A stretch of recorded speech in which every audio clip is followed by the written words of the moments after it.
There's a moment in life when you walk into a room and everything just feels off.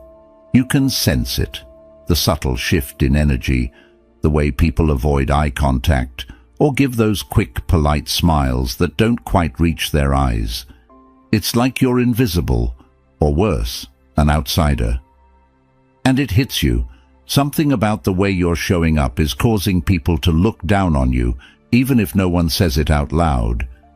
But here's the thing.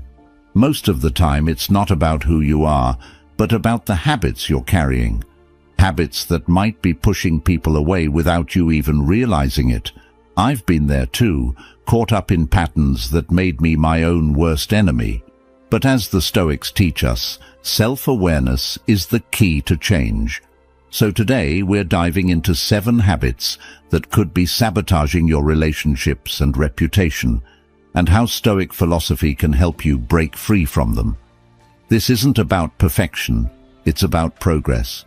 And if you appreciate what we're doing here, the simple, free favor I'll ask from you is to hit that subscribe button. And trust me, don't skip any part of this video. You won't want to miss the insights that could change how people see you. Let's get into it. Number 1, gossiping. We've all done it at some point, right? It's almost like it's wired into us, this urge to share the latest scoop, to be in the know about someone else's drama. It feels innocent, even fun, because who doesn't like to feel connected or like they're part of the in crowd? But here's the truth. Gossip is like a double-edged sword. Sure, you might feel a sense of bonding in the moment, but every time you dish out someone else's business, people around you are silently asking themselves, if they're talking about them behind their back, what are they saying about me? That's where the real damage happens. Gossip creates a ripple effect of distrust. No one's going to tell you their deeper thoughts or let you into their personal life if they think you'll spread it around the second they're not in the room. You're building walls, not bridges. I used to think gossiping made me more relatable, like it was a way to break the ice and connect with others. But all it did was push people away. The conversations would stay shallow because no one really trusted me enough to go deeper. Here's where Stoicism steps in. The Stoics believed that what's outside of our control, like other people's lives or their business, isn't worth our focus. Gossiping is the exact opposite of that. It's wasting mental energy on things we have zero control over. Instead of being caught up in other people's drama, we should focus on controlling ourselves, our actions, our words, and how we show up in the world. When we gossip, we're not just bringing others down, we're lowering our own value. Marcus Aurelius once said, "Waste no more time arguing about what a good man should be. Be one." It's a powerful reminder that the energy we spend talking about others could be better spent improving ourselves. And here's something else to think about. When you gossip, it's usually to avoid looking at your own flaws, your own struggles. It's way easier to point out what someone else is doing wrong than it is to sit with your own discomfort. But that's the thing about Stoicism. It challenges you to stop avoiding your own reflection. Instead of talking about what someone else should fix, ask yourself, what can I fix in my own life? That shift alone can be life-changing. If you find yourself in a group where gossiping seems to be the norm, it takes real strength to step away from it. And guess what? That's where real respect comes in. When you're the person who says, "I'm not going to talk about others like that," people notice. They might not say it, but they'll respect you for it. You'll start building a reputation as someone who can be trusted, someone who's focused on what matters, not on petty drama. That's a powerful way to live. So, next time someone starts gossiping, remember this: it's a choice.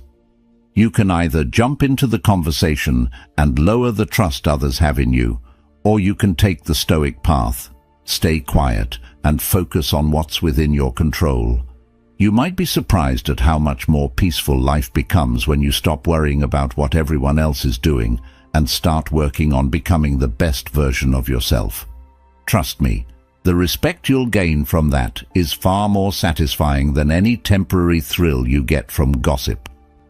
Number 2, being passive-aggressive. Let's be real, we've all done it at some point. It's that classic "I'm fine" response, even though you're clearly not fine. Or when someone asks you to do something and you say, "Sure, whatever," but inside, you're silently plotting their downfall. It feels like a clever way to avoid confrontation, right? You're not outright starting a fight, but you're still getting your frustration across. The problem is, passive aggression is like trying to communicate with smoke signals in a thunderstorm. It doesn't work, and it just leaves everyone confused and frustrated.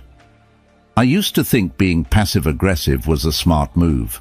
Like, why argue or be direct when you can just throw a little shade and make the other person feel bad without ever saying what's really bothering you? But here's the thing. No one is a mind reader. And if they are, they're probably ignoring those passive-aggressive signals on purpose because it's exhausting. Instead of solving the issue, you end up creating this weird tension where nothing gets resolved and everyone feels annoyed. You feel frustrated because they didn't magically understand what's wrong, and they feel frustrated because you're acting like everything's fine when it clearly isn't. Stoicism has a really clear answer to this kind of behavior. The Stoics valued honesty and clear communication, seeing it as a way to live in harmony with others. Marcus Aurelius talked about the importance of speaking the truth as it is, without hiding behind emotions. When you're passive-aggressive, you're doing the opposite. You're hiding what you really feel because you're afraid of conflict or afraid of being vulnerable. But here's the thing, avoiding confrontation doesn't make the problem go away, it just makes it fester. And eventually, that unspoken resentment is going to explode in a much uglier way. Being passive-aggressive is like emotional dodgeball. You think you're avoiding the problem by not being direct, but really, you're just hitting people with your frustration in a way they can't fix. It's like setting a trap that no one knows is there, and then being mad when they don't fall into it. It's unfair to you, and it's unfair to the people around you. The worst part is, passive aggression makes you seem difficult to deal with, manipulative even. It turns what could be a simple conversation into a guessing game that no one wins. The Stoic approach here is simple but powerful. Communicate clearly and directly. Yes, it can be terrifying at first, especially if you're used to hiding behind passive aggression to avoid conflict. But trust me, being upfront about how you feel saves you so much emotional energy in the long run. It's about being vulnerable, yes, but also about being strong enough to say, "This is what's bothering me," without expecting someone else to just figure it out. People respect honesty, even if it's uncomfortable. More importantly, you start respecting yourself when you stop playing games and start having real conversations. I'll be honest, the first time I actually expressed my feelings instead of sending a shady text or giving someone the cold shoulder, I was scared, but it was also liberating. Instead of feeling like I had to dodge the issue, I faced it head-on. And guess what? The world didn't end. In fact, things got better. People responded with more respect, and I felt a weight lift off my shoulders.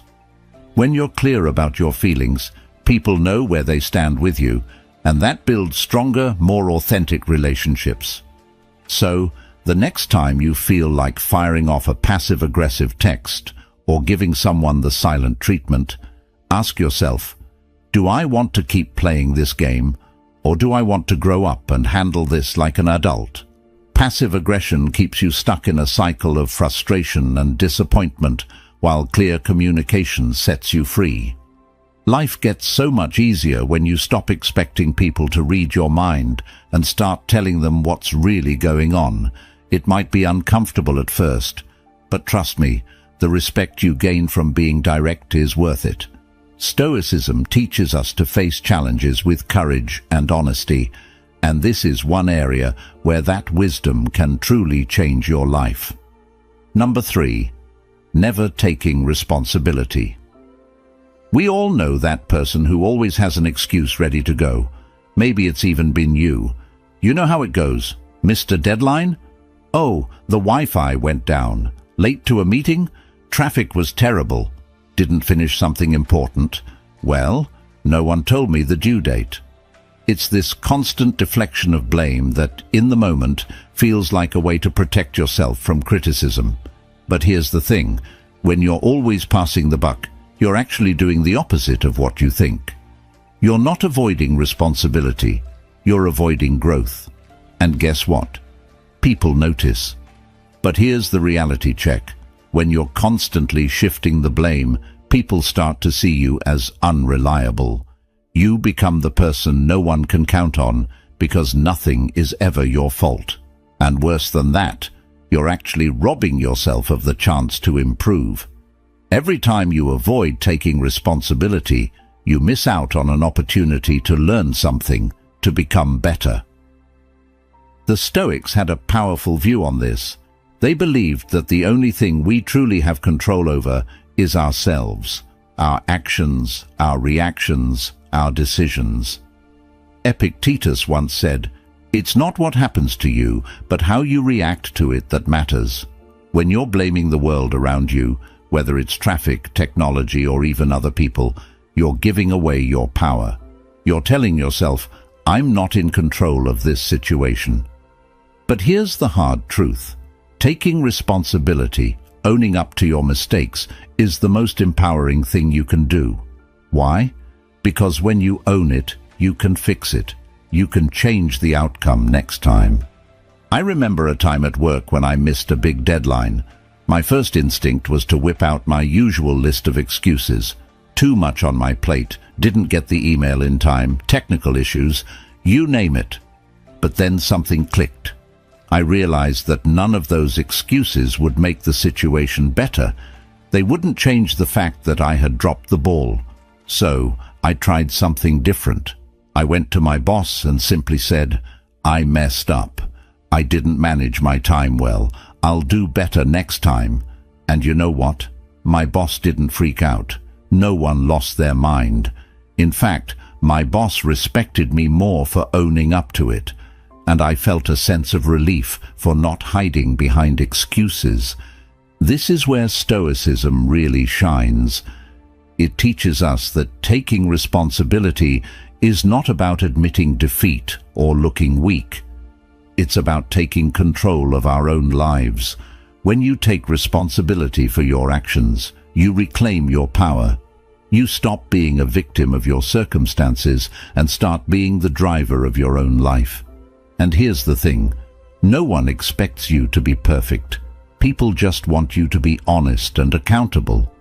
When you can look at a situation and say, "Yeah, I could have done better," you're already on the path to growth.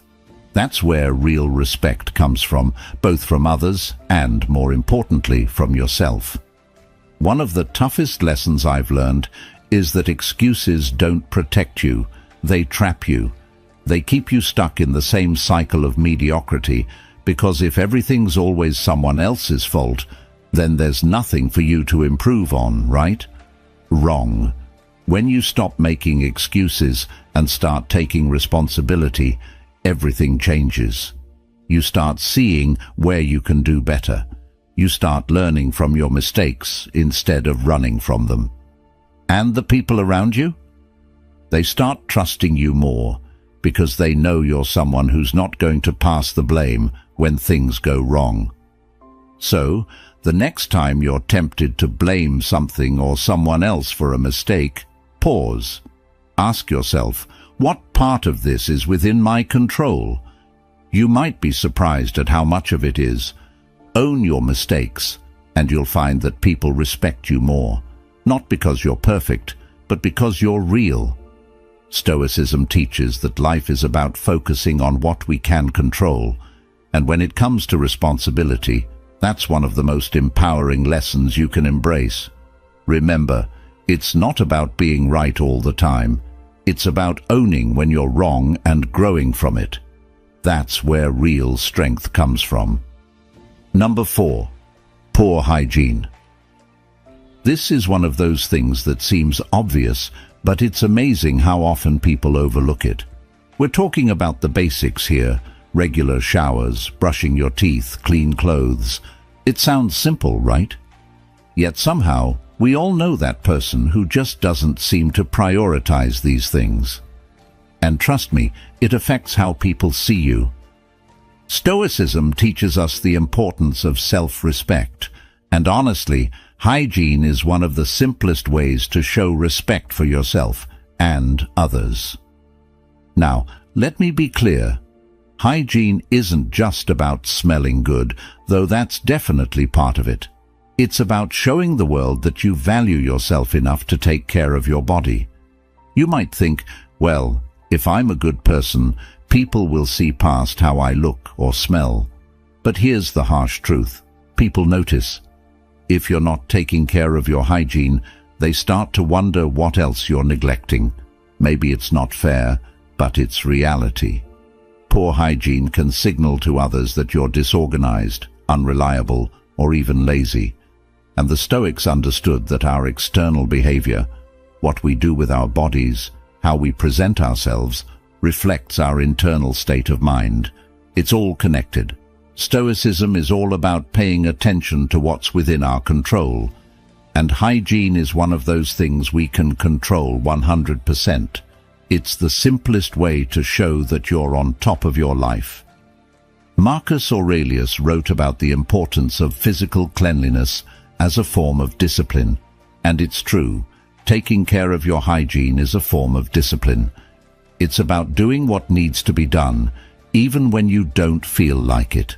And let's face it, some days you might not feel like showering or brushing your teeth, especially if you're going through a rough time. But here's the thing. Taking care of your physical body can actually help pull you out of that mental slump. When you're not feeling great, whether it's burnout, stress, or just a bad day, skipping hygiene can seem like an easy shortcut.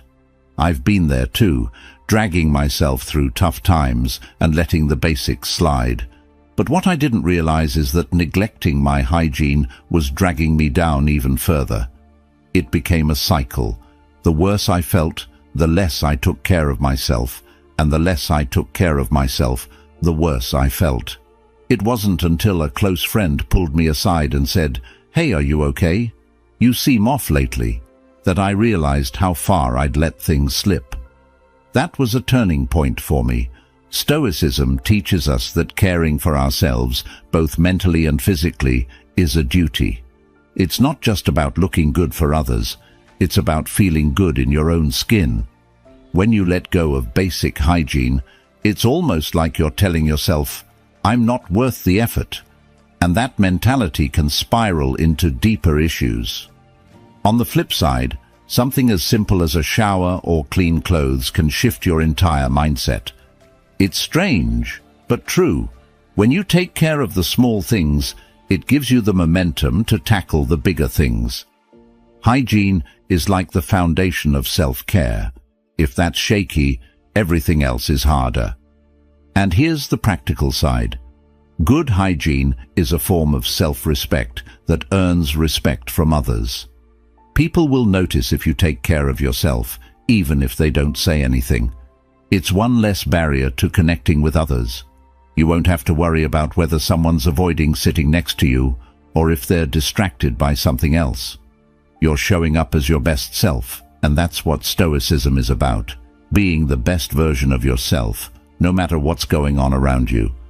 So, if you've been neglecting the basics, this is your sign to take a step back and reset. Grab that soap, brush those teeth, wash your hair. Not for anyone else, but for yourself. Because when you feel clean and put together, it's like the rest of life feels a little bit easier to handle. Remember, hygiene isn't just about looking or smelling good. It's about showing that you value yourself and are ready to face the world with respect and confidence. And trust me, the people around you will appreciate it too. Number 5. Constant complaining. I know life throws curveballs. and it feels good to vent once in a while. But here's the thing. There's a fine line between healthy venting and falling into the trap of constant complaining. You know the type.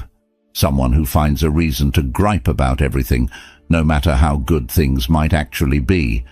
It's too hot. It's too cold. The coffee is too weak. The Wi-Fi is too slow. They could be on a beach in paradise and still find something to complain about. And if you're sitting there thinking, I don't know anyone like that, well, you might want to check if that person is you. I've been there myself. Complaining is one of those habits that feels so harmless in the moment, but it has this sneaky way of bringing you down and dragging everyone else down with you. At first, it might seem like you're just being real or letting off steam, but when it becomes constant, it paints you as someone who only sees the negative. And here's the thing, people start to avoid negativity. If every time you open your mouth, it's to complain about something, even the people closest to you will start to distance themselves. No one wants to be around that dark cloud of negativity all the time.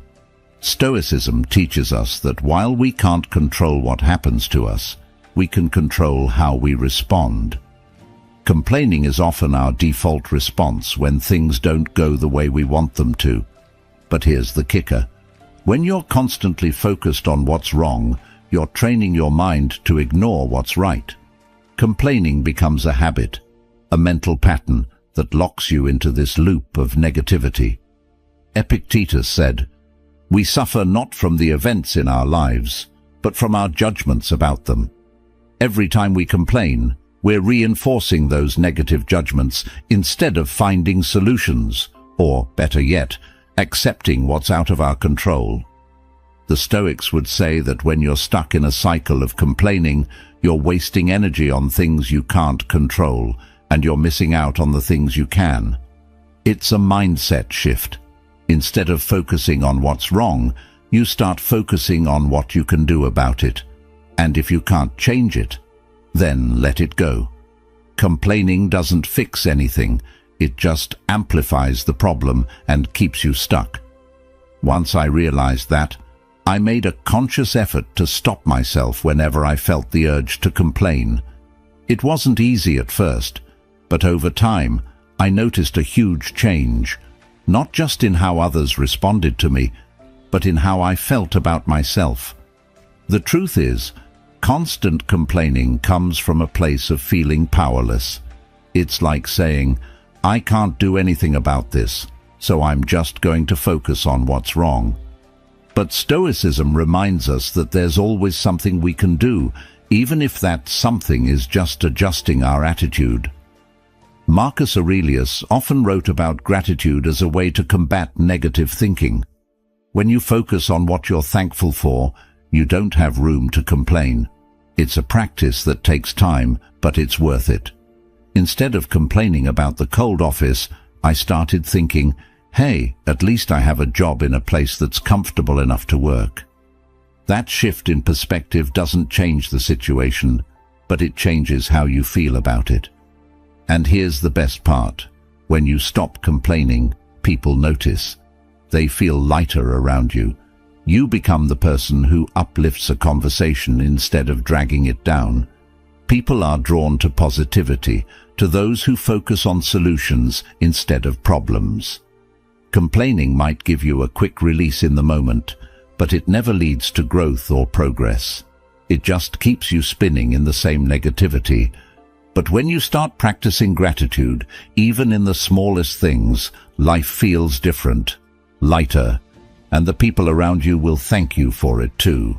So, the next time you catch yourself about to complain, whether it's about the weather, your job, or the fact that the coffee doesn't taste quite right, stop and ask yourself, is this something I can change?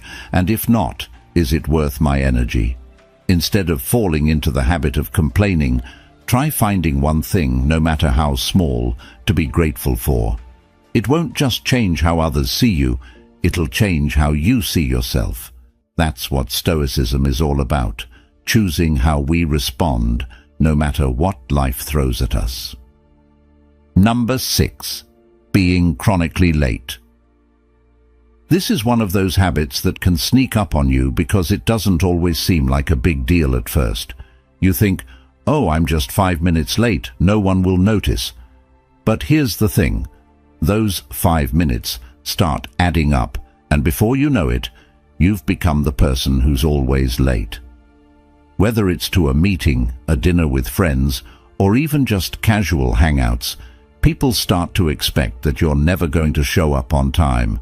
And trust me, it sends a message, one that you might not even realize you're broadcasting.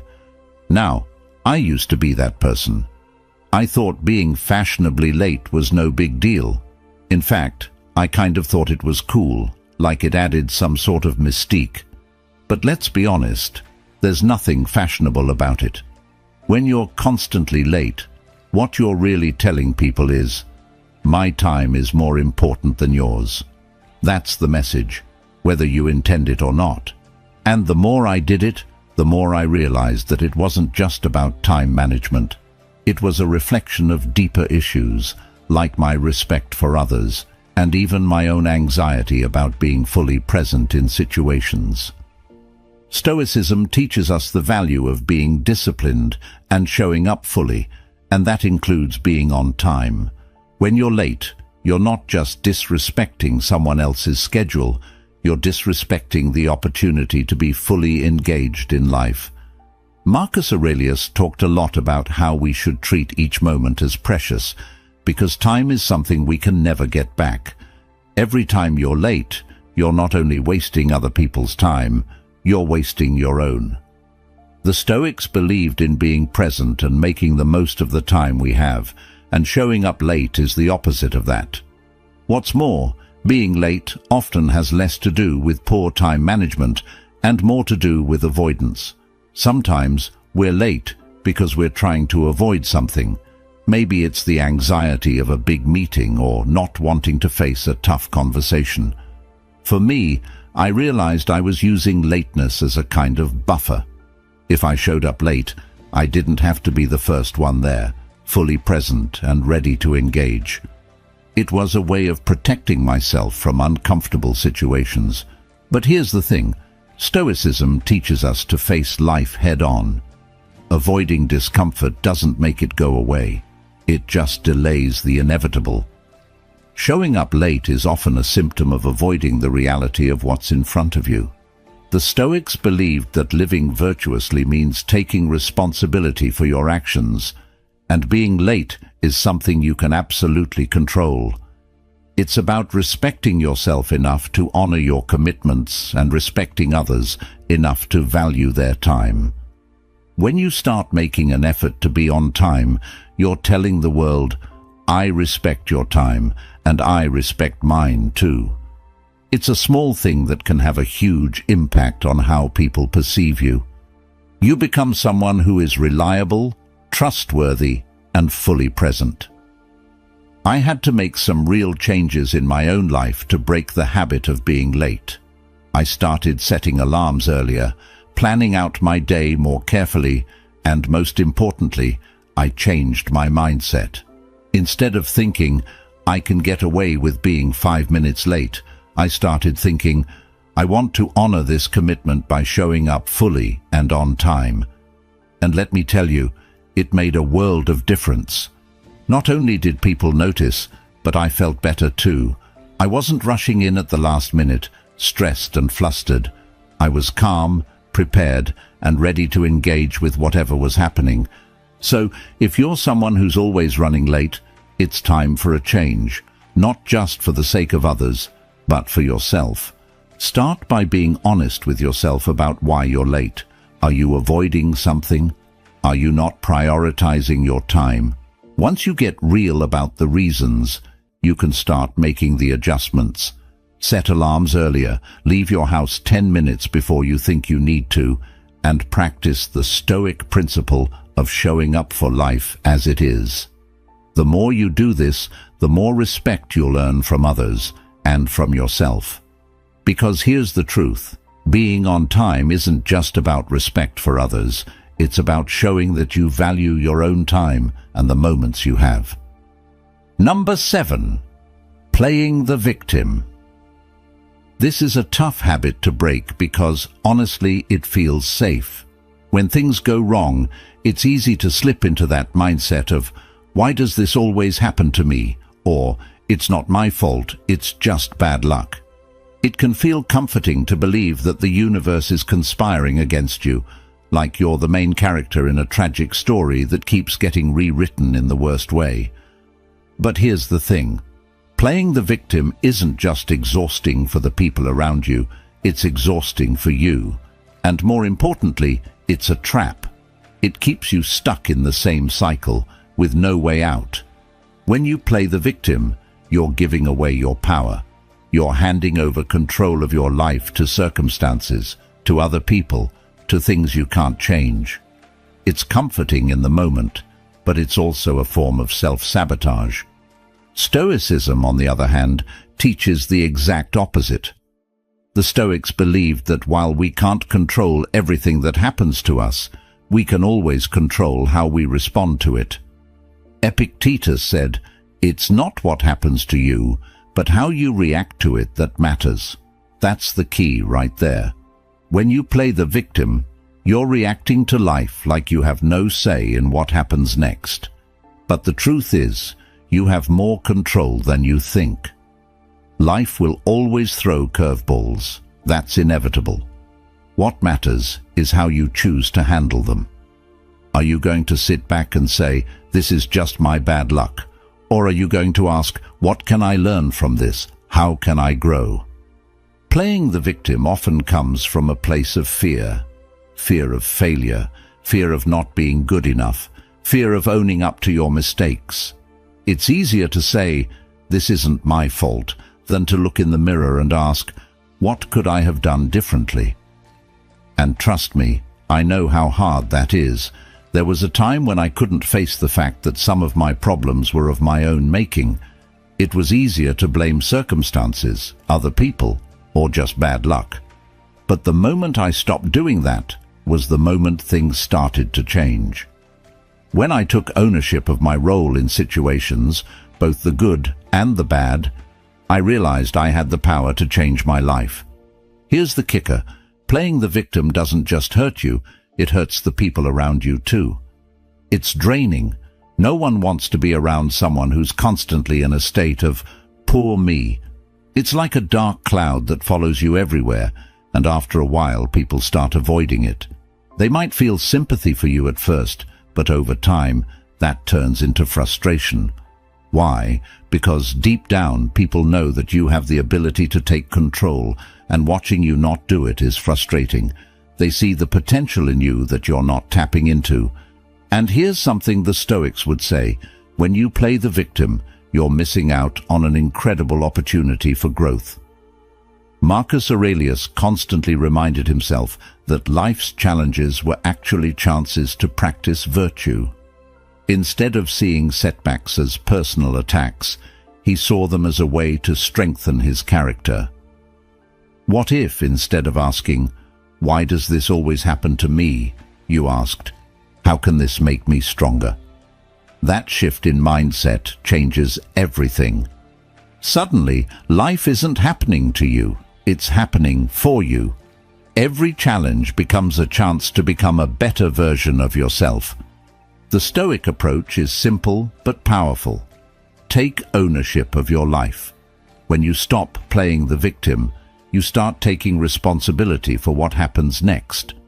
It's not about blaming yourself for everything that goes wrong. It's about recognizing that you always have a choice in how you respond. That's where your power lies. When you stop waiting for the world to change and start changing yourself, amazing things can happen. You start to feel less like life is happening to you and more like you're in control of your own destiny. So, next time you catch yourself slipping into that victim mentality, pause. Ask yourself, am I really powerless here, or am I just afraid to take control? Shift your mindset from, "Why is this happening to me?" to, "What can I do about it?" When you stop playing the victim, you step into a position of strength. You take your power back. Life will still throw challenges your way. That's a given. But instead of being knocked down by them, you'll stand up taller, ready to face whatever comes next. That's the power of Stoicism, and that's the power of owning your life. Remember, life doesn't happen to you, it happens for you. Every challenge, every setback, every bad habit you break is an opportunity to grow, to become stronger, to live more intentionally. You have the power to take control of your life, to rise above these habits, and to be the best version of yourself. If you found this video helpful, make sure to check out one of the suggested videos on your screen for more insights to keep you on your path.